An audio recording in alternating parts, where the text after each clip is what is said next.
So that is that. Getting ready for our live stream here on YouTube during YTT here. All right. So that is that. So let's kind of think about the difference between, as teachers or practitioners, why we might decide between Sphinx versus Cobra pose. And some resources that I'm pulling in order to give this lesson is the Yoga Anatomy book by Amy Matthews and Leslie Kavanaugh. I know usually Kavanaugh gets the majority of credit for that book because he largely was the author of the first edition, and Amy Matthews did assist on the first edition, but I feel like the broad strokes ideas are presented by Leslie Kavanaugh. In the granular learning pieces, the details about that come in with Amy Matthews. And so the first edition of the book is a little bit of a lighter read, I would say, for yoga teachers or practitioners trying to navigate their way through these asana. But the second edition is much more vast in understanding the why behind it. So depending on what kind of learner you are, there is no right or wrong in this, just depending on how you like to learn and process information, and in what way that then can turn into, how do I go about sharing this with my practitioner so they know what modifications or advancements or qualities, I call them qualities at Edge, we could take, and how would that impact the primary movers of the asana. So disclaimer, most people need all of it, right? So if we're stretching the hamstrings or the quads or the wrists or the chest or whatever it is, most people could use a head to toe body stretch, and yoga is really great at that.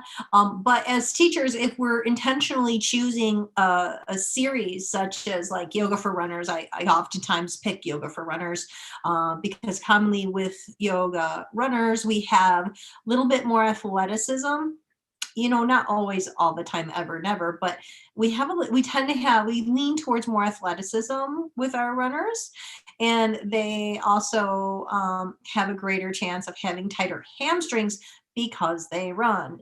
And so a yoga for runners class could be really advantageous. And there's just a few things that we want to pick out and take a look if we are going to be offering a specialized class such as yoga for runners. And you can pick any population you want, but that one I choose because so common in yoga class, the modification we see people take is they bend at the knees, say in the downward facing dog, or let's say in any kind of balancing postures, we start to see a knee bend, and that's fine. It's totally fine.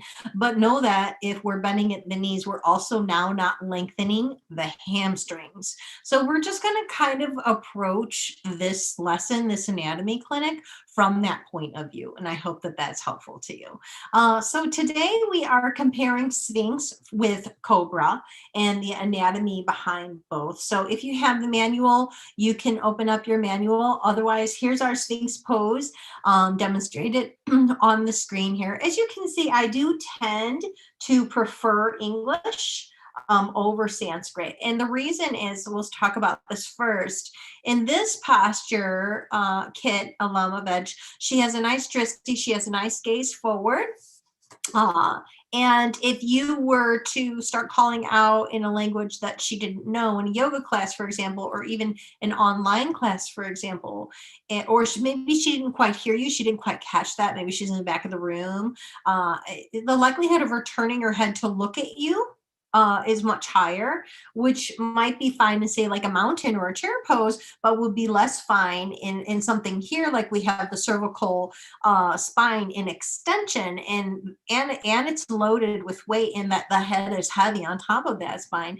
And then if she has a larger range of movement, if she's really pushed the envelope as to, how much extension can she get through that cervical spine, and then cranes her neck to look at you, the likelihood of injury goes up.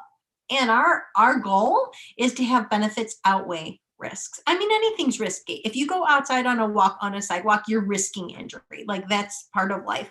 But at the same time, we want to make sure that our benefits outweigh the risks. So because of that, at Edge, I recommend calling out the postures in English first loudly and then add the Sanskrit in if that's your jam. Totally fine. It definitely helps practitioners on a number of levels, but that's a different lesson and not the one for here today. So paying attention to that cervical spine is the idea behind the Sphinx pose. If you have your book open, your yoga anatomy book open to Cobra, then you'll see that the arms are extended. And if you are moving into an upward facing dog, say what you might see in a traditional sun salutations sequence, you would also see the knees and the ankles off the mat, leaving only the body weight to be held by the top of the feet and by the hands alone. So there's no right or wrong in this. This is totally fine, but I think it's just important that we understand why we take the modifications that we do, or why we take the qualities of the advancements that we do, and wherein there is an anatomy impacted. So if we're at Sphinx, which going down a smidge more would bring us to like a crocodile, right? But I like Sphinx. I usually bring folks to Sphinx, and then I extend an invitation for them to move into a cobra or move into an upward facing dog from there. And let's just talk about some of the cues to basically get them in Sphinx, and then we can talk about the advancements to move them into the cobra or to move them into the upward facing dog. So let's starting off, begin laying prone on your mat. So it's face down, prone is face down, and supine is face up. And so threaded in this anatomy lesson, I'll also weave in teaching tips as they're relevant to the idea. And this process is something that we'll create and recreate again and again. So with that being said, when we're putting together our sequencing, we want the prone postures to be grouped, the supine postures to be grouped, the standing, the kneeling, the sitting, all to be grouped so that we're not going up and down and up and down and flipping and flopping and so on. So keep this in mind. And now here we have our arms outstretched and our legs active. So this is a big thing. So if our legs are active, it helps take some of the load or some of the weight that otherwise might fall on the hands. And if the hands are coming back too far for the practitioner's ability that day, it might be at the expense of their wrists, and start to see some wrist pain, which can come up, when practitioners are doing planks or any kind of arm balances, things like that. So as we tuck those wrists back or we bring them forward, depending on the anatomy of the practitioner, that's going to be changing how comfortable this posture is for them. So with this, the next thing we want to think about is the chest being nice and open, pulling the obliques towards the midline, and the navel hugs the spine, right? So let's pair those ideas. We're trying to find that sweet spot between allowing some of the weight to be on the hands, right? On the bottom half of the body to carry some of the weight there, right? Keeping a softness in the lumbar spine is paramount, and that comes first. So we're trying to keep that softness there, right? And also doing so in such a way that wherever the practitioner is within their practice, is that their chest can be open and there could be softness through the through the traps, through the base of the neck, and then extension through the cervical spine with the drishti gaze coming forward. So those are some of the key components that we're trying to assemble when we're offering these cues for a yoga class. And I think that it's really helpful to understand priority, and different people do it different ways, but the way I assign priority is by the anatomy of movement. And so if you consider first things first order of business will be protect the lower spine, right? Protect the low back. And why would I say protect the low back rather than protect the neck? Even though we've talked about neck extension quite a bit so far, would be that that's where the weight is, that's where the load is. So if we come up, say, in a big movement, like a upward facing dog, or maybe not even, maybe the bigger movement or compression to the low back, the lumbar spine has more to do with what's happening in the cobra, because the knees are down and the tendency to keep wanting to push the body up and up and up and up higher and higher and higher is more likely. And with that is going to be some compression of the low back. So first things first, as yoga teachers, we want to guide our practitioners into create space in that lumbar spine, and then pushing up from there. Okay, so and circling back around, reminding them, creating space in that low back as we move into this next advancement. So in that way, there's even been some cobras that I see where the knees are down, where there's more compression in the low back than even in the upward facing dog, because at the point of the upward facing dog, now that we've taken our knees off the mat and our thighs off the mat and we're resting solely on the feet, it's actually a little trickier to get the body as far upright as you might see in a cobra. So for me, I would say between a sphinx and a cobra and an upward facing dog, an argument could be made that the sphinx or the upward facing dog is the better bet than the cobra. Just things to consider. But when offering your class to your students, or if you're taking this for your own personal practice, many people do that as well, start off in sphinx, get your body there, find the lengthening in the lumbar spine in that low back, right? Find the opening of the chest, find the softness at the base of the neck through the chaps and so on. As we're wrapping that body, pull the obliques towards the midline. The midline's the center of the body, right? So as we're pulling the obliques in towards the center, just by default, we'll start to see things like the lats will fire and so on. And so in this way, this is not only a really good upper body workout based on what I've just said, but if you're allowing your legs to be actively involved in this, then we can have some protection of the low back with the glutes. We'll see that. If we are wrapping the thighs and lifting the knees, then we'll see some activation on the front of the thighs, on the quads, right? And wrapping all the way around to the back of the legs as well, right? But I would say that in this posture, depending on which modification and quality the practitioner takes, will largely impact if it's the front of the body or the back of the body that's really getting worked as far as the legs go.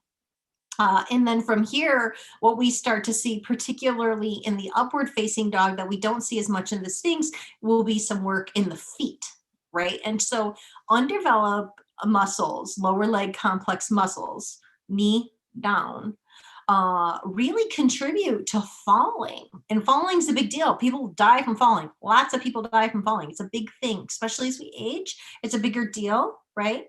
But it definitely will fumble your yoga practice for some time. So developing your lower leg complex is so critical to do that. And there's other arguments too that will build from that, and we'll move there when we talk about initiating the movement from the soles of the feet, standing postures, and on up. But in a sphinx pose, unless the practitioner is really giving it quite a bit of consideration, it's less likely that the muscle structure in the foot is going to benefit from sphinx as it would, say, in an upward facing dog.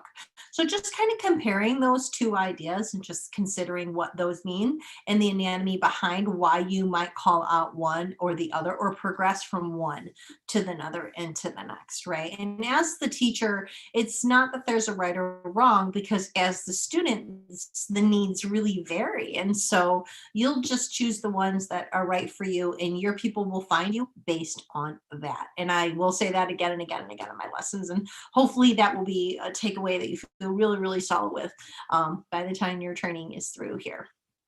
So let's talk about the qualities a little bit. So here we have shoulders are back and down and thighs are wrapped. So these are sort of concepts that most students can understand, even though their body is working. So I like a more direct approach.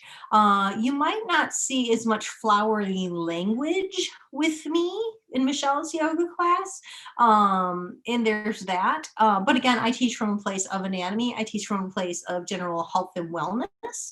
Not to say that those who speak in a flowery language do not, but those I oftentimes have students that hunger for those things.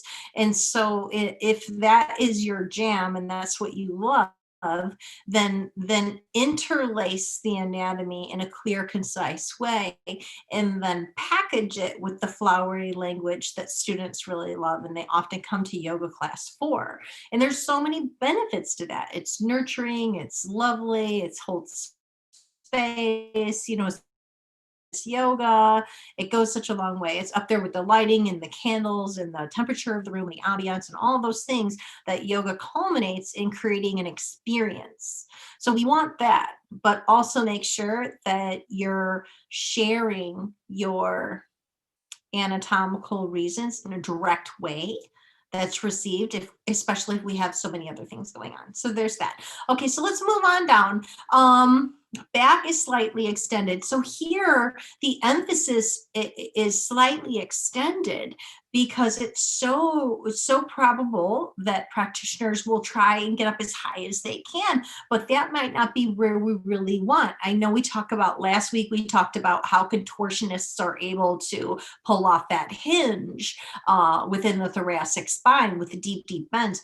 We're not looking for contortionists right now, not in Sphinx pose anyway, definitely not my class, for sure not on my training, definitely not at Edge, but maybe for you, your practice, or the reason that brings you here, absolutely. We've had performers take this training with us for that reason. So that can happen. But in this case, let's make sure that our back is slightly extended, bringing awareness to that for your practitioner right away.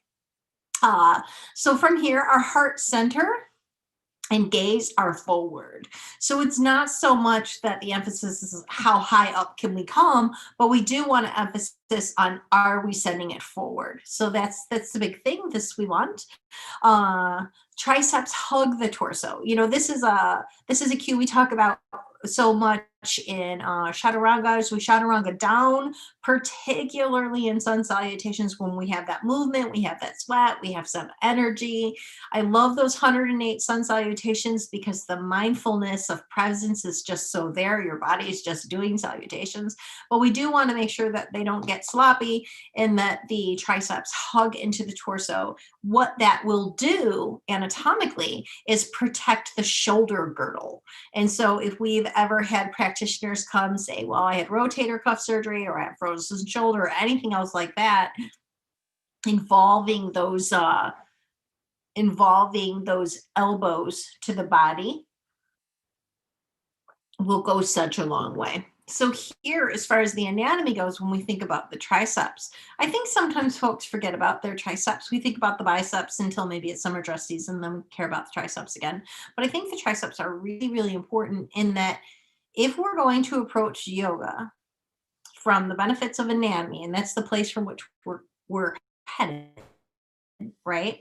If we're going to do it to train a balanced class of the front of the body, the back of the body, either side, the top of the body, and the bottom of the body.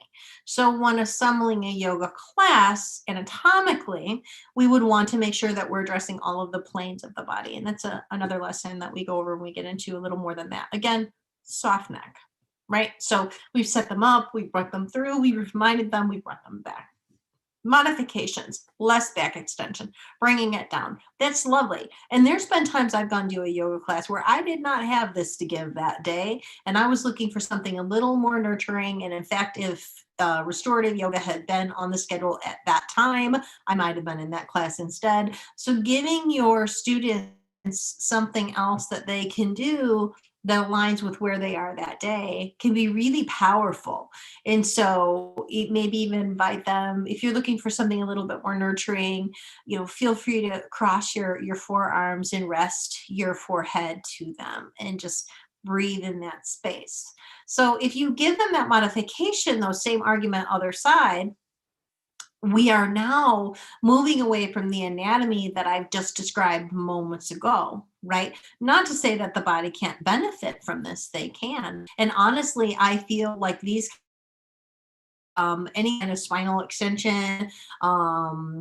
This is where your bridges and your wheels are so beneficial to counter the sitting that we're doing all day. So if we're sitting all day looking at a computer, this can go such a long way in helping the spine be supportive, healthy, and building up the muscle structure surrounding it. So with that being said, underneath the picture, we just have some things that we can share with our practitioners on, why to roll up your mat and come to yoga that day, why to show up for your own practice, what are the benefits to the body by doing. It can be a really great way to motivate your practitioners to take their mat, and also I feel like it can be a really great way to entertain your practitioners, maybe if they're in a challenging posture, like let's say they did take that upward facing dog, right? There's a lot of work involved in that, and so reminding them of why they're here, what they're getting from doing that,